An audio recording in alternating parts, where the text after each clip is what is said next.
We have video just in of air defense crews targeting incoming fire from Iran. A statement from Central Command says it happened a bit more than 2 hours ago. Multiple ballistic missiles aimed, CENTCOM says, at U.S. forces in the Middle East. Now, where in the Middle East was left unsaid, but Barak Ravid from Axios says it was a U.S. base in Jordan. Now, this comes about 10 hours after the president spoke positively about negotiations that he said were underway with Tehran, which Iran was denying. We hear that you're talking right now with leaders on Iran, but Iran has come out publicly and said, we're not talking to the U.S. We're going to pause as long as they're paused. We are talking a little while ago because. So could you tell me who you're talking to, Mr. President? For some reason, we can be in the midst of a beautiful discussion, and they'll come out and say, we're not talking, or we didn't discuss nuclear. Well, that's all we discussed because they'll never have a nuclear weapon. They understand that. Now, during that same interview, the president also renewed his threats against Iranian infrastructure if talks went nowhere.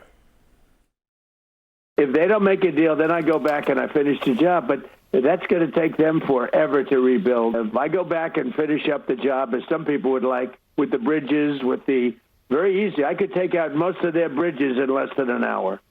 Less than an hour. But, it takes them 10 years to build a bridge. Bridges take the longest, and power plants are second. I can knock out the power plants. Within one day, all of their power plants would be gone. And I let them know that. With negotiations, they said, look, people want me to do that. So tonight, he has an answer from Iran. Is this their final word? That's one question. The more pressing one tonight is, what will the president do about it? CNN's Caitlin Collins, chief White House correspondent, anchor of The Source, and award-winning journalist, joins us tonight. Caitlin, what are you hearing from the administration on this tonight? John, we're still waiting to see reaction from the president himself, because obviously CENTCOM has confirmed that, yes, Iran fired these missiles at Jordan. CENTCOM says they were successfully intercepted and hailed that obviously as a success. But it does speak to the broader conflict that is very much still underway here, as we've heard varying message from the president himself about whether or not talks are happening, whether he believes that they could be fruitful, or whether or not there is a chance of a return to all-out war here. And I thought it was interesting today that he was talking about hitting those desalination plants and others in Iran, and was saying that that is something that would affect the civilians there, and he did not want to take that step of doing so, even though he himself has previously threatened to do so. And the fact that this comes as the Israeli Prime Minister Benjamin Netanyahu is still here in Washington right now. He's staying just a few feet away from the White House at the guest residence known as the Blair House here in Washington. And so we'll see how the president responds. Sometimes he is quite angry with a move like this by Iran. Sometimes he dismisses it as action in the region while the two sides are trying to work things out and talk. But what it also speaks to is what you noted, the fact that this conflict has now been going on, this war, for 5 months now. And right now there is no clear end in sight for the president, despite the fact that he predicted initially that this would only go on for a couple of weeks, and now finds himself in this very difficult position of trying to navigate and negotiate a way out of this. And I think one thing tonight, even though as we were sitting here in Washington in this moment, as they were paying tribute to Lindsey Graham during his funeral today, talking about his support for these wars, for action in the Middle East, particularly in terms of what the president has done here, it's still not really clear, John, how the president is going to respond to this or what he is going to do next in Iran. Yeah, look, this came right in the middle of the president basically saying how great and how positive talks were going. Any sense, Caitlin, of when we might hear from the president next in terms of what response he could give here? John, one of the biggest things that stood out to me was two world leaders came to the White House today, and we did not hear from the president sitting next to them. I mean, obviously, we saw him at the funeral today, and he spoke and gave tribute to his longtime friend, Lindsey Graham. But for two world leaders to come to the White House, to come to the Oval Office, and for cameras not to be called into the room, as they so are often for moments like these, is pretty rare and pretty remarkable. And yes, these two world leaders were only in town because of the funeral for Lindsey Graham, but we're seeing Zelensky, who was on Capitol Hill tonight, working on trying to get that Russian sanctions package passed and get enough support for it. And Netanyahu obviously meeting behind closed doors with the president to talk about Iran. The fact that they did not have reporters in the room, for a president who relishes having reporters come in the Oval Office, ask questions, and for world leaders who certainly do the same, using those moments, it does say a lot. Sure does. It's a great point. Caitlin Collins, thank you very much. We're going to see you at the top of the hour for The Source. Among Caitlin's guests tonight, Kentucky Governor Andy Beshear. Thanks so much, Caitlin. All right, with us now, retired Air Force Colonel Cedric Leighton and CNN Global Affairs analyst Kareem Sajapur. Kareem, let me just start with you here. So as we said, the president's been speaking positively about these discussions with Iran at the same time as he is threatening them with destroying their bridges and power plants if they do anything, yet they still did something. So what does it tell you about the way Iran's thinking? John, there's unfortunately no correlation between the president's positive, upbeat words about the war and the state of the negotiations and Iranian conduct. This is a regime which no longer is deterred by President Trump's threats or his words. They're continuing to be in attack mode. I think they want to continue to humiliate President Trump and continue to try to push the United States out of the Middle East. I was watching an interview, rewatching an interview, John, earlier today with Ali Larijani, a senior Iranian official in the first week of the war who was assassinated. And he said words that were quite prophetic. He said, "We're not going to let the United States go. Don't think that you can start this war and end it quickly. We're not going to let go." And those words indeed turned out to be prophetic. Colonel Leighton, what did you make of the timing here and the target?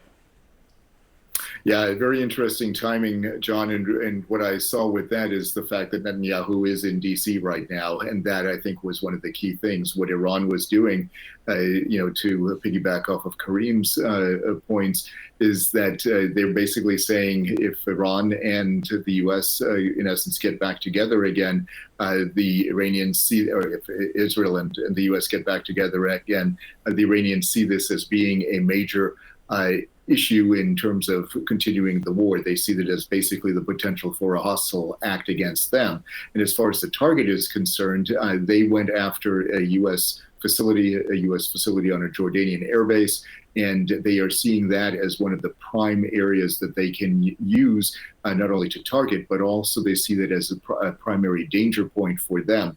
So they're seeing this basically as a preemptive strike from their point of view, and that's why they attacked probably the Mufawaq al-Salti air base, which is in northern Jordan, which was the one that was hit, where the 3 service members were killed recently. Kareem, what does this tell you about Iran's appetite for risk and also their appetite to change the status quo?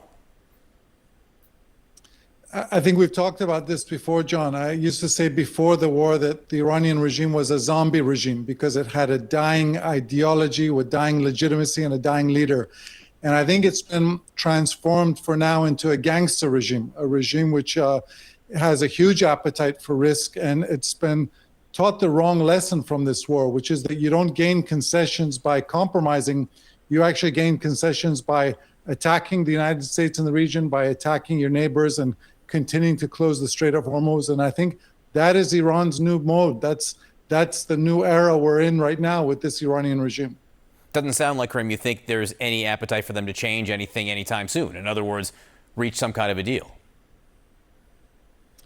I don't see any correlation as of now between the negotiations, and Vice President Vance and some of the U.S. negotiating team and President Trump, of course, have said those negotiations are going positively, and the conduct of the regime, which remains very aggressive. Cedric, what do you think the likely response is for the United States? What are the range of options here? And also just the fact that Iran continues to strike at U.S. targets with ballistic missiles, which President Trump has more or less said have been destroyed. Yeah, well, they obviously haven't been destroyed, John, as we can see for ourselves here. So I think the range of options that the U.S. has include doing nothing or going after several sets of targets. The standard response so far has been to go after targets in the southern part of Iran along the coastline of the Persian Gulf. What they may do in this particular case, depending on how they judge this particular attempted attack, they may decide to go after some more strategic targets, such as command and control nodes, perhaps something in the Tehran region. I don't think the U.S. will use this as a pretext for an all-out attack like we had at the beginning of this conflict.